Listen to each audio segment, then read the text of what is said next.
Welcome, everyone. I'm Ashanti Edwards, the Director of Professional Development for the American Society for Cell Biology. We are happy to present to you today our webinar on uncovering the novel mechanisms of muscle development. Jong Do will be our moderator today, and he will introduce our presenter. Jong. Thank you, Ashanti. Hello, everyone. First off, I want to thank American Society of Cell Biology for hosting this timely webinar. Just to give you a little bit more time to log on, I'd like to cover a few reminders. Please submit any questions or comments in the Q&A box that's at the bottom of the Zoom platform here. We will answer questions at the end of the presentation. And if we don't get to anyone's questions, we will follow up with you. So today's live webinar will be recorded, and it will be available on demand on the American Society of Cell Biology's website. In addition, we will send you an email with the recording so you can share with your other colleagues. So with that, today we're joined by a leading expert, Dr. Mymk B, who discovered the Myomixer, a muscle-specific membrane protein. I'm sure he'll go into a little bit more details on that. To provide you a little bit of his background, he received his PhD from Purdue University, where his thesis focused on the molecular regulation of cell fate in muscle and adipose tissues. He then joined the University of Texas Southwestern Medical Center as a postdoctoral researcher. In 2018, he started his own lab at the Center for Molecular Medicine and Department of Genetics at the University of Georgia. Here, he continued to study the mechanisms of myogenesis. His recent works from his lab were published in PNAS, Science, Genome Research, PLOS Genetics, and Science Advances.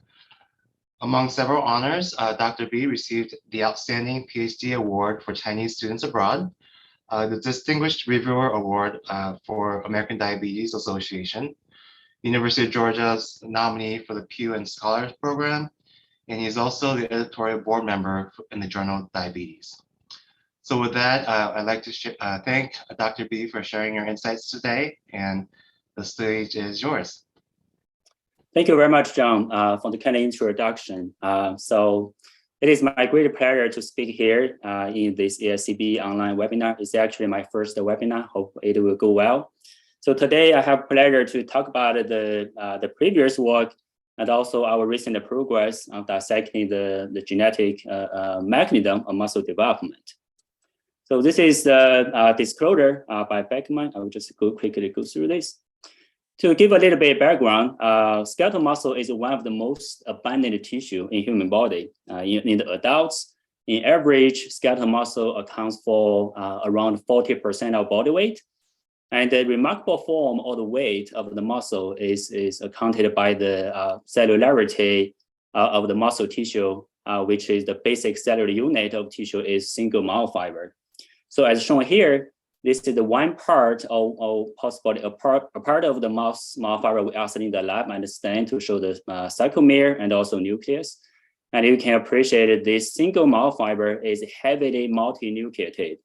So this amazing cellularity is caused by the development process called the muscle cell fusion or myoblast fusion. To give it a broader background before or after the fusion, and showing this nice chart, is that the myogenesis started from the muscle stem cell with the commitment, and then the muscle progenitor cell will transiently amplify themselves with the majority of the population will continue to differentiation to form myocyte, which later they will fuse to form the multinucleated myotube and then mature into the myofiber. So as a fact, muscle is one of the most well-studied, the best studied in the system of development biology. So there's a good example of the first identification of the tissue-specific transcription factor like a MyoD, which I'm going to cover later in my slide, is discovered in the muscle tissue. So that is long before the Yamanaka factor was discovered. So despite of this extensive research, so in the past few decades, the proteins that controls the cell type specificity of the fusion and also including direct mixing of the lipid during the membrane fusion of the muscle cell has escaped identification. So in recent years, works by such factors were identified by Dr. Eric Olsen lab. So that involved the discovery of two proteins. One is Myomixer, the other is Myomaker. So I was had the pleasure to work with my colleagues to identify one of these factors, Myomixer, shown here. So as you can see, the Myomixer is a single transmembrane protein, while Myomaker is 7-pass transmembrane protein with topology similar like a GPCR, even though the intracellular loop is quite small. So recent work in Dr. Eric Olsen lab for study of the human genetics identified the mutation of the Myomixer gene. As shown here, the residue arginine in the 46th position has been mutated to stop codon, resulting in the truncation of the protein. And this unfortunately stabilin has a homologous mutation of this gene, like shown the mutation here. And they have weak muscle and myopathy, and which is resemble the syndrome, the symptoms of the Carey-Feynman-Dinter syndrome. And similarly, if you previous work by Dr. Eric Olsen also identified mutation in Myomaker that result also muscle weakness. So one of the perfect demonstration of the muscle weakness is the curvature of the spine, which is often seen for patients with severe muscle weakness. So in today's talk, I'm going to first introduce how we identify the factor and some initial characterization of this protein. And also later we'll introduce the relationship of these two proteins, and also go on to the second part of my talk is our recent work in trying to have an understanding how this protein or the gene was evolved and how it was related to the muscle evolution in a very deep evolutionary scale. So shown here is a slide of the experiment design, how we perform the genome-wide screening that lead to the identification of the Myomixer gene. So like any CRISPR screen, we have a large size of the pool of guide RNA that is infecting altogether in a pooled manner of the mouse muscle cell is shown here. And after the infection, and then we will have ability to separate the normally fused cell as the myotube shown here. And from those of the cell has a defect muscle fusion. So then we get it, we perform readout procedure that will identify the abundance of the guide RNA in each of these two populations. So presumably for any factor that is required or important for fusion, then you would expect the increase of the ratio or representation of the guide in this final population in the readout. So the Myomixer is one of the case, and shown here is the validation of this knockout. And you can see if we individually infect the cell with the guide RNA that knock out the Myomixer gene, you will see immediately the fusion of the cell has a defect. So shown here is the sequence of the Myomixer in mammals, and you can see it well conserved and have multiple 3 helixes, and with the hydrophobic domain in the N-terminus, which we think is a membrane anchoring region, and also charged residue and some hydrophobic residue is highly conserved as well at the C-terminus. So we determined the topology by fusing a flag epitope tag in the C-terminus, then perform the live staining. Without permeabilizing the cell, you would see the signal of this flag. So which indicating this C-terminus shown here is facing outside of the cell. So shown here is some initial characterization of the expression of this gene and also some knockout phenotyping of this gene in mice. So expression of this gene is tightly correlated to the development of muscle. As shown here is a mouse embryo at E12.5. The red dot represents the messenger RNA of Myomixer gene, and it is perfectly colocalized to the muscle group, but not in the other tissue or the embryo. If you delete the Myomixer gene, and so you will result in the muscle that is almost completely abolishing this muscle fusion. And as a consequence, this mutant mice will not survive beyond, will die right after birth, and this embryo is completely motionless. And they die because they cannot breathe, they cannot use their diaphragm muscle to compress the lung. So as a consequence, they will die. So if you earlier study in Eric Olsen lab characterize the phenotype of Myomaker gene, which we think is the partner of a Mymixer, which I will later talk about the relationship with these two factors.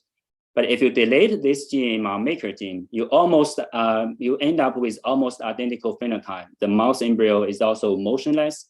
There's no fusion in the mutants.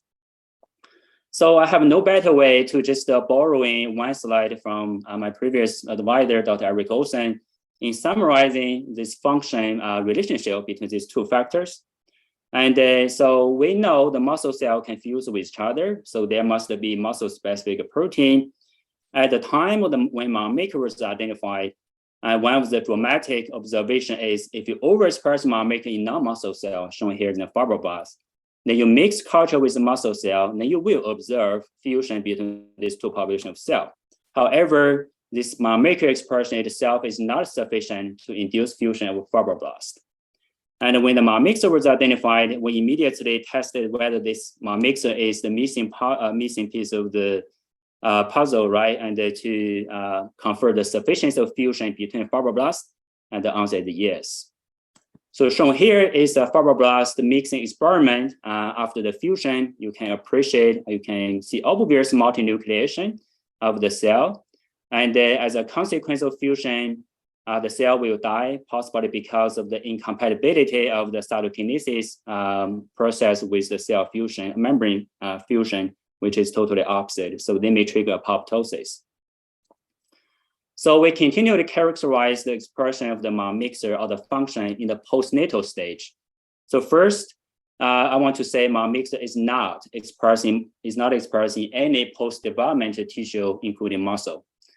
And but if you overexercise or if you injure your muscle by any way, the Mymixer expression will be dramatically induced. As shown here, in mouse model, we deliver a cardiotoxin, which is damaged muscle fiber. Then at the day around 3 or 4, you will see dramatic expression of the induction Mymixer expression. And this perfectly coincides with the fusion stage of the muscle or the muscle regeneration. Once regeneration is complete, then you will see completely disappearance of this Mymixer gene. This is validated by immunostaining at the protein level, confirming the Mymixer protein expression is only transiently present during the middle stage of the regeneration, but not after the regeneration has been completed. So we use the conditional genetics in mice, and first we generate the conditional allele with the Mymixer knockout, and then test its function of the gene in muscle regeneration in the adult stage. And as you can see, the wild type can perfectly regenerate the myofiber at day 7 post-injury. But in contrast, the Mymixer knockout, you will not be able to see fusion and repair of the fiber. As you can see, this small muscle cell is accumulating in the dead myofiber, but it cannot fuse and repair the damaged fibers. So in 2018, when I started my lab, we are not satisfied by the using of mouse as just the only model to study the mechanism of muscle fusion. So one reason is because the muscle cell fusion in vitro, the mouse muscle cell fusion in vitro is no way to be comparable as seen in vivo in mouse. And even you compare mouse in vivo fusion with the human, that is still another big difference because the human muscle fiber, each of us of the fiber can have thousands of nuclei versus maybe a few hundreds in mice. So we are fortunate enough to get a cell, very nice immortalized human muscle cell line from Dr. Mollet group in Sorbonne University in France. And then we devised a CRISPR workflow to generate a mutant cell from this parental cell line using the lentivirus CRISPR. And the first 2 genes we tested is the Mymix and the Myomaker. And it's quite interesting because of the human muscle in the wild type genotype has dramatic fusion, as you can appreciate. Hundreds of thousands of nuclei fuse with each other. It all appears that all the cells fuse with each other in the dish. It's quite a dramatic, good model of the fusion. And if you compare carefully of the Mymixer knockout and Myomaker knockout, you will notice something different and subtle different, but could still be important and it be missed from previous study is the Mymixer knockout, you still end up with some weak fusion, which in other way, the Myomaker knockout has a complete abolishment of fusion shown here. So this is intriguing because at the 2018, there's a paper speculated the mechanism of these 2 proteins by assigning each of these proteins to the fusion of single lipid layer. So remember, the plasma membrane is a bilipid, lipid bilayer, and the study showed that the Myomaker is important for fusion of the outside or outer lipid layer, and the Myomixer for inside. So for some reason, this result and by my lab and the other lab, we think is debatable.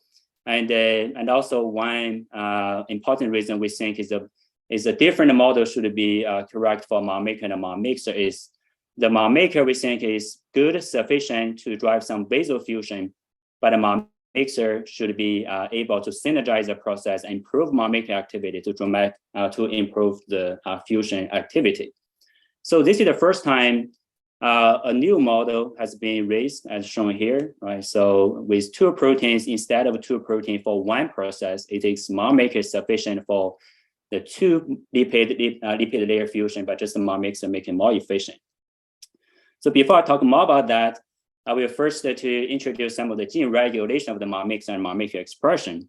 So the motive is you would appreciate the expression pattern of Myomixer and Myomaker as the molecular switch of the fusion, which means they are only transcribed at the time of fusion, not before, not after. So we hypothesized this could be targeted gene of MyoD. Then we deleted the MyoD using CRISPR in human muscle cell and isolated to knock out the colonies and then the clones, and then we measured the expression of Myomixer and Myomaker, and you would see the expression is completely gone.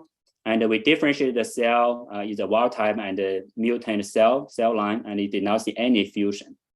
So indicating that MyoD is the factor driving the Myomixer and Myomaker expression.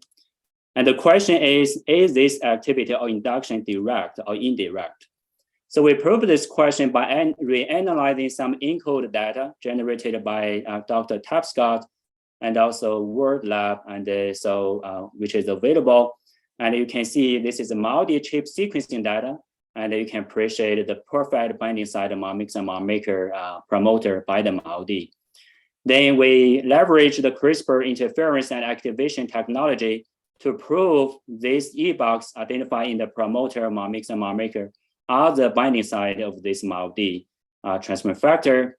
And we first use the CRISPR interference with a guide that blocks the binding of the E-box through MyoD, and we will see the reduction of the expression of these two factors. In other way, if we fuse this protein with the transcription activator, we see rescue. So I'm not showing the result here, but take home message is the MyoD is through the E-box shown here to directly activate this two-factor expression. So this comes to my the second part of my talk. So we really want to go broader or beyond mouse and human to study muscle fusion, the molecular mechanism in multiple different model and non-model organisms by broadly looking into the evolution. So we are motivated to prove our model is that the Myomaker is sufficient to drive some basal fusion. And what the Myomixer does is make the process more efficient. So shown here is the animal tray that showed the chordata, the phylum that contains the most ancient species of Amphioxus, including which is quite rare, right? It's just a very important model organisms for the study of evolution. And the Siona shown here is the oldest or the closest sister group to all the vertebrates shown here, including vertebrate, shark, scar, and the mouse. So first we did is we compared the muscle histology of the three amazing species with some beautiful pictures shown here. And then this is muscle tissue, and then you would appreciate the lanceolate, which also known as Amphioxus. Their muscle remain mononucleated in the adult stage, and tunicated in otherwise it start to have muscle multinucleation, even though we don't know whether it's a fusion or it's just the acytokinesis defect of mitosis. And the lamprey has dramatic multinucleation that each of the myofiber has hundreds of nuclei, which is almost like some more advanced vertebrates. So we are really motivated to find a Myomixer and Myomaker gene from this very primitive species. And then in the same time, we hope we could provide an evolutionary explanation of the evolutionary scenario that drive the muscle multinucleation in about 500 or 600 million years ago. So first, I want to say the Myomaker, before its discovery of its function in muscle tissue, it was known as TMEM8C gene. So in human or mammals, there are 3 members of TMEM8 family. The one is A, B, C. So we try to find these orthologs for each member of this gene in the many different species in the chordata and also broadly earlier species, for example, in the early species of eukaryotes. And take home message is that we can find a single member TMEM8 from any or many of the unicellular eukaryotes, which means this gene is very conserved, but it cannot be found in bacteria. And it's only 2 events of gene duplication, one after the other, shown as the asterisk here, that produce 3 members of gene family. And the first is duplication of the TMEM8, produce this Myomaker gene shown in the green. And then later, this A and B gene was duplicated again to generate AB gene as 3 members, all the conserved in the jaw vertebrae shown here. And it turned out to be lampreys losing one of the member TMEM8A. So we show by the gene discovery, the presence of Myomaker gene in tunicated group is perfectly correlated to the muscle multinucleation, which has one outlier, is Ocupleural here, which is one species which use the gene loss as the main power, as a source for the evolution of the species. And turned out to be this species has no multinucleation, and the Myomaker gene is absent from this genome of species. So this tight correlation of the gene with the phenotype really is encouraging. So next, we directly tested the tunicated Myomaker gene we found in those species. So this is the scheme show the experiment design. We knock out the Myomaker gene from a human muscle cell, then we supplement with the tunicated version of Myomaker, and then see if there's any rescue. And again, if you knock out the Myomaker gene, you have no fusion at all. And if you supplement some tunicated along with some vertebrate Myomaker protein as a controls, you would appreciate tunicated Myomaker can induce fusion. This is the quantification result. So we repeated this result also in mouse and lizard muscle cell because we don't want to just think this is the human artifacts, just any specific effect to human species. So tunicated is a very interesting group. So we continue this study by collaborating with Dr. Alberto Stoffi group in Georgia Tech. They use Selna here as the model organism of tunicated to study the evolution developmental mechanism. So Selna is very interesting. They have 2 different types of muscle at 2 different development stage. In the larval stage, their muscle is important for swimming. They remain mononucleated. And later, before the metamorphosis, this tail will be reabsorbed, and then some of the stem cell reserved in this head region will differentiate and fuse with each other to form the multinucleated myofiber. Then we hypothesize this Myomaker gene will only be expressed in the multinucleation stage, but not in the mononucleated muscle cells.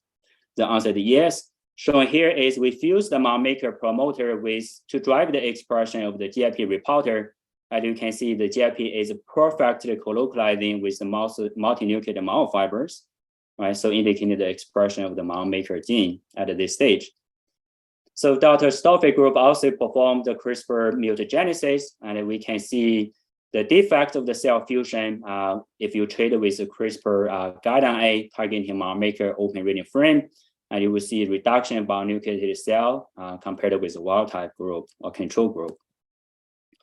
So we continue dissecting the relationship of newly discovered tunicated Myomaker, and then compare with vertebrate Myomaker, for example, human Myomaker, and see whether this gene and how this Myomaker is going to functional relationship with Mymixer. So then we produce the Mymixer and Myomaker double knockout cell. Then we can either express just the Myomaker ortholog or Myomaker ortholog along with Mymixer proteins. It is quite interesting in the absence of Mymixer protein. So the tunicate shown here, Stela and the Siuna Myomaker has almost identical activity with human Myomaker. So human Myomaker only show dramatic activity when the Mymixer was present. In the other way to say, Mymixer cannot cooperate with any of the tunicated Myomaker here. So indicating the Myomaker could be first come to drive the muscle fusion. Then later, after the Myomixer gene was evolved and the Myomaker have structural coevolution with the Myomixer, then dramatically boost the cell fusion of muscle. So this hypothesis indicating it must be all vertebrate have the Myomixer ocelot. So we go to that kind of test, and by do the gene search, and the Myomixer gene ocelot discovery is super challenging. Because of the divergence of the sequence as appreciated here, this is the previous identified Myomixer ocelot. You can see great rate of the amino acid substitution, except for some of the conserved region here. So by using the C-terminus of the shark Myomixer, we were able to find a lamprey sequence in the genome that is so hard to believe this is the Myomixer gene, because as you can see here, it has very low alignment of the sequence and only except this AXL, some hydrophobic motif. So this lamprey Myomixer encodes a much larger protein that total has 583 amino acids, where only 52 amino acid can be aligned to the other vertebrate in this N-terminus region.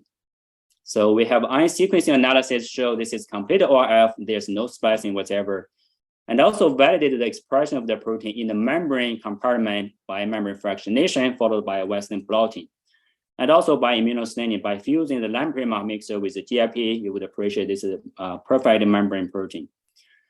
Then we supplemented the human Myomixer knockout cell with lamprey Myomixer and also some of the other control of the previous identified Myomixer. You immediately see some rescue effect of the human muscle cell fusion when the lamprey Myomixer was present. So here's the quantification result. So we also show this Myomixer expression in the lamprey during the development is perfect colocalizing with muscle cell fusion. As shown here, this is the muscle tissue, and the lamprey Myomixer and the Myomaker is not abundantly expressed in the non-muscle tissues. So we perform mutagenesis. We are really curious to see if the long C-terminus of lamprey Myomixer is really required for function. Then we get a mutation to truncate the different regions. And so we confirm the expression of this protein, mutant protein, and took home message that this protein, lamprey Myomixer, really require a certain level or certain length at the C-terminus to induce fusion. For example, by just the N, the 52 amino acid at the N-terminus will not have function. Similarly, if you delete this highly conserved residue, the domains, it also kills the function completely. So our previous fusion reconstitution experiment showed that in order for two cells to fuse, to muscle cell to fuse, you need to have Myomaker as two sides, as shown here is the blue. So adding Myomixer in one of the two sides will boost the fusion, but it's not as strong as you have Myomixer in both sides. So this is intriguing or leading to a new question, which we think is important. Did Myomixer or Myomaker functionally synergize, or Myomixer functionally synergize Myomaker in trans through different cells, as drawn here, or Myomixer and Myomaker interact or functionally interact through assays, as shown here. So because we discovered a Myomaker, a naturally variant Myomaker in tunicate, which do not respond in any way to human Myomixer. This allowed us to design some experiments shown here, is that we can expert one side of the cell with human Myomaker, then the other side with tunicate Myomaker. Then give each of the side with Myomixer to see where the Myomixer activity can be observed. So we think this will be key experiment and a key opportunity to allow us to suspect whether Myomixer and Myomaker, as circled here, are synergizing in trans or in cis. So this is the result. As you would expect, if you don't have Myomixer, then you will still see fusion even though it's weak. But if you add Myomixer in cis, you do not see any activity of Myomixer. And so this is the quantification result. There's no significant improvement of fusion. Only Myomixer is present in a different cell or different side with the human Myomaker, then you would be able to see the activity of Myomixer. So as shown here, this is the trans scheme. You would see a dramatic increase of the cell fusion. So we continue to dissect what is really the structural mechanism of vertebrate Myomaker that make it compatible with Mymixer function. So we have worked with possibly one of the best, the structural biologists, but without a success to discover the structure experimentally. Then one very exciting research in 2 years ago is using the machine learning to predict the protein structure. Then we contacted Google, hopefully use the pipeline algorithm to predict Myomaker structure, and without a response. But luckily we have collaborators in University of Michigan by Dr. John Young group. They have similar algorithm that have similar performance. They name it as BI-Taser. Then we use this power of computation to predict the structure of the human mouse zebrafish shark Myomaker as a representative vertebrate Myomaker, and the 3 other Myomaker-alike discovered from tunicates. So our idea is to compare the similarity of this all the Myomaker protein and also some sequence divergence, which could explain why tunicate Myomaker cannot synergize with Mymixer. So shown here is some of the convergent feature of all Myomaker protein structure. They show some of the histine residue and also the cysteine residue. So that is highly conserved or conserved in all the Myomaker, including both vertebrate and non-vertebrate tunicate Myomaker sequence. Then we perform mutation of these key residues predicted by the structure, and then we see dramatic reduction of the fusion activity, and especially the histine position 184, which is definitely required for the fusion. So in the other hand, we also compared the sequence divergence of the 2 groups of Myomaker, one vertebrate Myomaker, the other is tunicate Myomaker, to see what are the structural difference could explain how the vertebrate Myomaker protein was co-evolved, right, and make the structural adaptation to make it compatible to synergizing to cooperate with Mymixer protein. So shown here is some interesting discovery is the transmembrane helix 5 is to have some angle shift that produces larger cavity enclosed by all the 7 transmembrane helixes.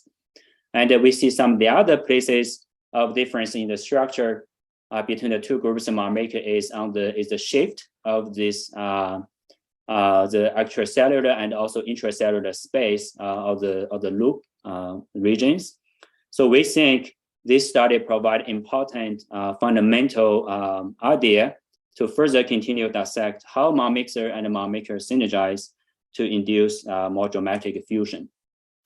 So to sum up, for the evolutionary part, we discovered a Myomaker gene from tunicate, and this tunicate Myomaker share about only 20 to 30% of sequence identity compared with the human Myomaker. We also managed to discover the Myomixer gene from lamprey that is a very primitive sequence, and yet it still have same function as with the human Myomixer. And most important is the timing of these two genes, the evolution, that is perfectly staged with the muscle fusion. For example, the appearance of the Myomaker gene is sufficient to drive the fusion. That is explain some weak fusion you observed in tunicates, and the later appearance of Mymixer and some structural changes with Myomaker.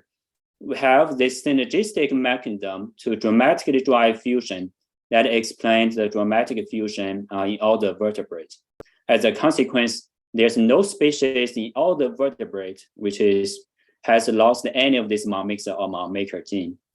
So especially Myomaker gene was arise by gene duplication of variation member that you can find in all the units, in all the eukaryotes, including some unicellular eukaryote species.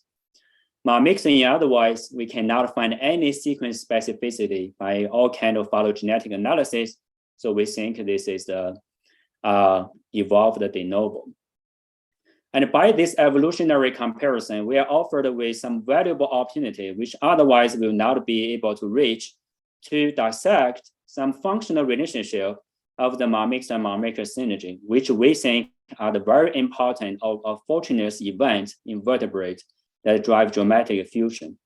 So specifically, first we show that Myomixer and Myomaker synergy must occur in trans, but not in cis. And secondly, we discovered the Myomaker structural differences that could be fundamental for the synergy of Myomixer and Myomaker. So I also want to highlight some of the technical aspects that we had fortunate to use, apply in the lab that has facilitated our research. As you would see, we have expressed many different MymX and Myomaker assays. So that involve a lot of the protein or the gene cloning. So we are fortunate to have been supported by the SPRI grant by Beckman Life Science. So they supplied us with the newest model of the magnetic 24 system, which used magnetic beads to separate the DNA. So this has greatly facilitated our DNA cloning process and giving us some throughput fashion for our experiment. So here I want to briefly talk about our experience and really recommend this unit to most of the audience here. And so first, compared with traditional DNA purification, for example, after PCR or after DNA digestion, the magnetic system do not have to use the multiple different tubes. You don't have to transfer the liquid from tube to another tube, but instead you just leave it in this machine, and this machine will produce some magnetic field such that the DNA will be clustered, and then you can quickly wash and elute. By this manner, you don't worry about wrong labeling, spilling of this sample, or whatever the other messy procedures that will otherwise could occur for using some columns, right, or some of the other methods. And also in magnetic, you could have some throughput fashion for your experiment. For example, you can clone 24 genes in the same way, right, in one batch. So we really like this system, and they really, and also lastly, it also saves a lot of time. It's very quick, as shown here. You don't have, because you only have much less touch points and compared with traditional method. So you just need about 16 or 15 minutes rather than more than 30 minutes in the traditional way. So at the end of the talk, I really want to emphasize the trainees and also our collaborators in the lab that really contributed, especially in the past years of the pandemic. We see the devotion of these great scientists that make this story happen. So especially Hafeng Zhang is postdoc in the lab, and Renjie Shang is the graduate students. And also we have wonderful Georgia University undergraduates, the young docs, and to help us with our project. And we also want to thank the funding support of University of Georgia at the startup funding to me, and also the SPRI grant by Beckman Coulter. So lastly, we are hiring postdoc because we just got 2 new NIH grants, and we really hope for people in sharing interest and could contact me and for more details about these positions. Thank you very much. Wonderful. Thank you, Dr. B. This was a very insightful presentation. So at this time, we're going to open up for a live Q&A. Just a reminder, please send your questions through the chat. But before that, to give people a moment to write their questions in, I would like to welcome all of you in the attendee to be part of our Beckman Coulter Life Sciences grant and collaboration programs. As Dr. B mentioned, he had won the grant, and this webinar in partnership with Beckman Coulter Life Sciences was a result of winning that grant. We'd love everyone here to engage with us in this partnership opportunity. So for more information, you can see in the chat box the link to the website for those programs. All right, so we had a few questions that came in already. The first one, let me see how I do this. Okay, is I understand that Myomaker gene is not found in insects, but are there any duplicate or orthologs of the Mym8 gene in insects? Yeah, that is very interesting question. Sorry, I don't have a slide to show this evolutionary or bigger evolutionary animal trait to show about the insect. But if you as introduction of this insect, the evolution has been branched from whatever the ancestor of the tunicate or vertebrate has been longer than 700 million years ago, right? So of course, as a background, insect has muscle fusion, and the Myomaker was not found in those species. And to if you search the TMEM8 gene, right, and using any of the member here to do search, you will only find one member of TMEM8 gene. So to answer your question, there's no other protein that somehow also duplicated and somehow could be a fusion protein that is still different from Myomaker. No, there's no the other protein duplicated in the arthropod lineage. Yeah. Great, thank you, Dr. B.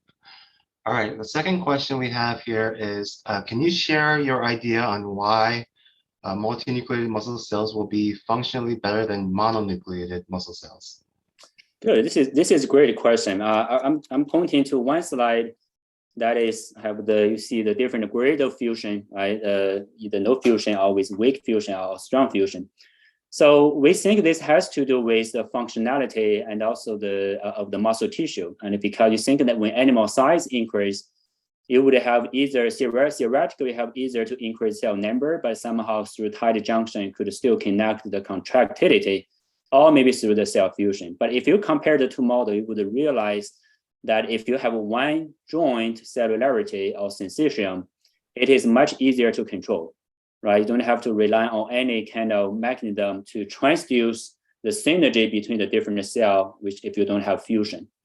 Yeah, this is what we think is the reason why muscle is fused and evolutionarily remained stable over the deep evolutionary history. Yeah. Great, thank you, Dr. B. Another question here is MX and MK physical interaction required for efficient membrane fusion? I'm guessing that's Myomixer and Myomaker. Yes, so that is also a great question. We think the MymX and Myomaker intact, we have the co-IP evidence. And so we are trying to use some the other new approaches to establish the model, how exactly the MymX and Myomaker intact and to induce dramatic fusion. So the work is still ongoing, but this is a great question. Wonderful, great. Another question is, given the deletion of the Myomixer gene in mouse is lethal, why human mutation of the Myomixer gene is not the same case? Yeah, so this is very good catch, very good question of comparison. So there could be two explanations, right? It doesn't have to be exclusive. So first is that the sensitivity of this lethality, right? How it relates or be determined by muscle fusion, right? Even we think they still have weak fusion if you totally kill the Mymixer function, but somehow in human this weak fusion could somehow be compensated by some of the other cellular mechanism and to give the contractility of the tissue such that you can breathe, right, and survive. So the other mechanism could be what is shown here, may not completely kill the function. Is there any residual activity of showing the truncated protein could be functional, right? Which we don't believe so, right? But I think that maybe need some more evidence to definitely say this. Yeah. Great. Well, unfortunately, we are out of time now. I want to thank Dr. B again for his wonderful presentation, American Society of Cell Biology for hosting the webinar, and to everyone for attending today's webinar. For questions, more questions, reach out and have a great day, and then we'll hope to see you soon. Thank you, John. Bye-bye. Bye.